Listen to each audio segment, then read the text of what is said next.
रोजाना एक खूबसूरत लड़की अकेली यूनिवर्सिटी जाती थी और उसी यूनिवर्सिटी में उसका पिता एक डिपार्टमेंट का इंचार्ज था। एक दिन छुट्टी के फौरन बाद अचानक बादल गरजने लगे और जोरदार बारिश होने लगी। हर कोई बारिश से बचने की पनाह के लिए दौड़ने लगा। सर्दी की शिद्दत बढ़ने लगी।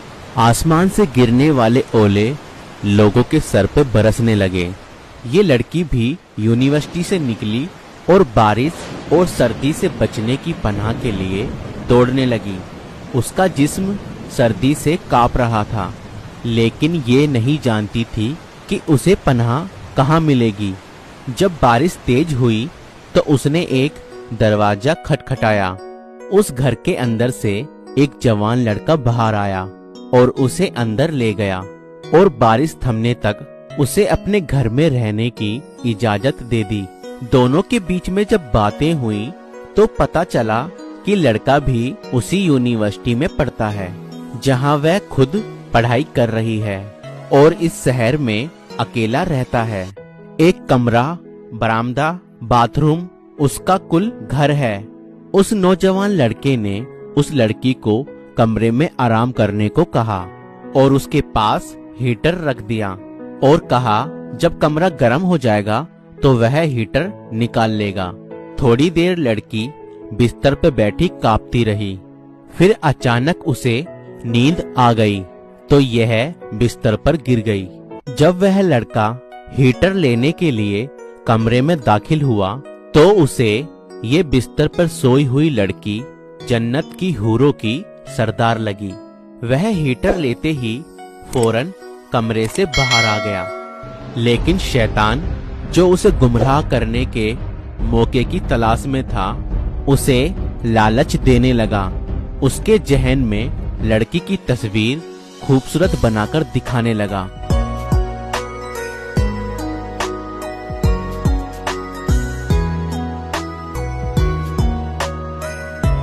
थोड़ी देर में लड़की की आंख खुल गई। जब उसने अपने आप को बिस्तर पर लेटा हुआ पाया तो हड़बड़ाकर उठ गई और घबराहट के आलम में बेतहाशा बाहर की तरफ भागने लगी। उसने बरामदे में उस नौजवान को बेहोश पाया और वह लड़की बहुत ज्यादा घबरा गई और अपने घर की तरफ भागने लगी और पीछे मुड़कर भी ना देखा और घर पहुंचकर अपने बाप की गोद में अपना सर रख दिया, जो कि पूरी रात उसे शहर के हर कोने में ढूंढता रहा। उसने अपने बाप को सारा वाक्य कह सुनाया और उसे कसम खाके कहा कि मैं नहीं जानती जिस समय मेरी आंख लगी क्या हुआ मेरे साथ और मेरे साथ क्या किया गया, मुझे कुछ नहीं पता। तब उसका बाप बहुत ज्यादा गुस्से के आलम में उठा और यूनिवर्सिटी पहुंचा और उस दिन गैर हाजिर होने वाले लड़के के बारे में पूछा तो पता लगा कि एक लड़का शहर से बाहर गया है और एक बीमार है और अस्पताल में दाखिल है। बाप अस्पताल में पहुंच गया ताकि उस नौजवान को तलाश करे और उससे अपनी बेटी का इंतकाम ले। अस्पताल में उसकी तलाश के बाद जब उसके कमरे में पहुंचा तो उसे इस हालत में पाया कि उसकी दोनों हाथों की उंगलियां पट्टियों से बंधी हुई थी। उसने डॉक्टर से उस मरीज के बारे में पूछा तो डॉक्टर ने बताया कि जब ये हमारे पास लाया गया तो इसके दोनों हाथ जले हुए थे।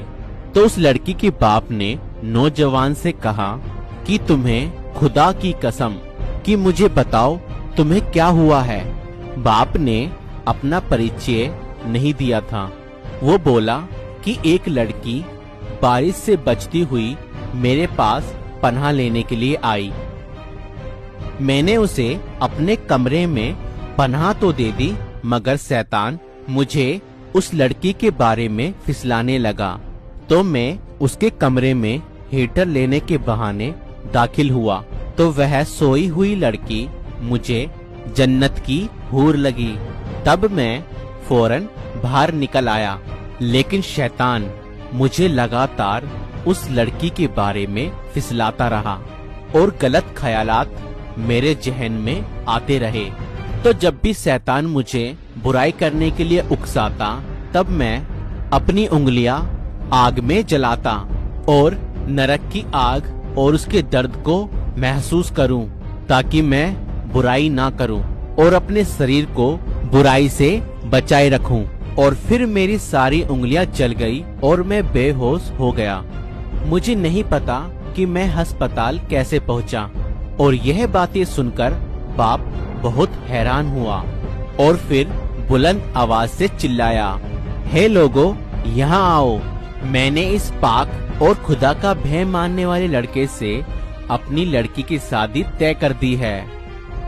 यह है खुदा का भय मानने वाले लोगों का जिक्र। अगर खुदा का भय ना होता तो उस लड़की की इज्जत बची ना रहती और उस पर दाग लग जाता। जो भी लड़का या लड़की नाजायज संबंध बनाते हैं या गैर मोहब्बतें और नाजायज रिश्ते रखते हैं, वह अपने संबंधों को अपने माता पिता से छिपाने की हद से हद कोशिश करते हैं कि उनके माता पिता उनके इन नाजायज रिश्तों से बेखबर रहें, जबकि वो जानते हैं कि खुदा उनके हर कामों को जानता है। ऐसा क्यों है? फिर भी उनके अंदर खुदा का भय पैदा क्यों नहीं होता?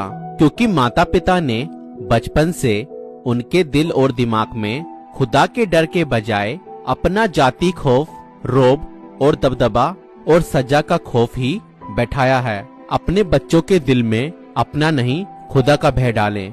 आपकी इस वीडियो को लेकर क्या राय है, हमें कमेंट करके जरूर बताएं और इस वीडियो को ज्यादा से ज्यादा लोगों तक शेयर करें।